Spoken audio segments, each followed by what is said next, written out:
Galerinha do Renan, a vaquinha que é, Cauã. Eu tô aqui com meu. Eu tô aqui com meu amiguinho, né, Cauã. Ele tem um canal no YouTube aqui também, né? Desumilde. Olha! Galera, eu tô. Aqui tá tendo uma briga. Qual o nome vai ser da família? Vai ser Cooper ou Pimentel? Pra mim, não sei. Eu não sei. Eu ainda não sei, né? Aí tá aqui a minha titia Brenda. Vou pedir pra ela dar salve. Você tá caindo, pô. Salve. E pra ela mandar salve aí, tá salvada, Brenda. Tá salvada. Eu tô caindo, doido, no chat normal mesmo. Não, calma. Eu tô caído, pô, aí no chat, mas ele tá normal, né? Salve, salve aí pra Brenda, moço. Meu áudio tá uma merda porque eu tô sem fone. Daqui a pouco a mamãe vai entrar, né? Eita, pegar, a gente tá sincronizado, eu nem sincronizei, doido. Peraí, cadê a mamãe?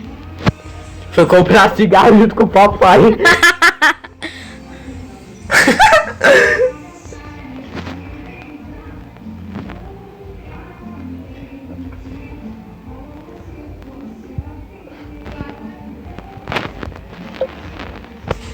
Eu mandei logo uma mensagenzinha pra ela, né? A mamãe. Carrega. Galera, internet de padaria ainda tá aqui. Por que tu foi pro Ivo? Não sei. Volta pra vaca, mano. Deixa de jogar Ivo. Aí, caiu. Por isso, pode. Caiu meu servidor numa vaquinha live.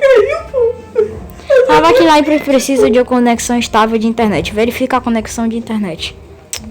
É a vida. Caiu, calma. E agora como é que eu vou enviar o vídeo? Se tu tá gravando, tu não tá... Eu tô gravando, cara, mas é pelo Game Apps. Se eu sair do Avakin, para a gravação. Nossa, que Então eu me ferrei, né? Eu acho que vou fazer a segunda parte. É pior que tá ruim mesmo, doido. Nem o Ivo tá abrindo. Vou fazer a segunda parte, galera. Eu vou ter que fazer a segunda parte. Segunda parte, se ele bater 100 mil inscritos, ele tirar onda, sai 100 mil correndo. inscritos. Nunca vou bater não, 100 mil inscritos.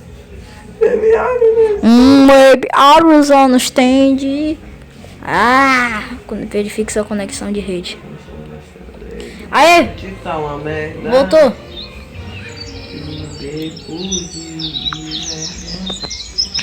Galera, a conexão tá uma merda.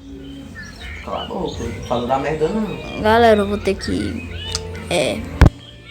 Não fala da merda não. Galera, Se a esse merda vídeo não vai tirar ter que... Esse vídeo vai ficar por aqui, né? É o jeito, né? Mas eu vou fazer a segunda parte. Não se preocupa não.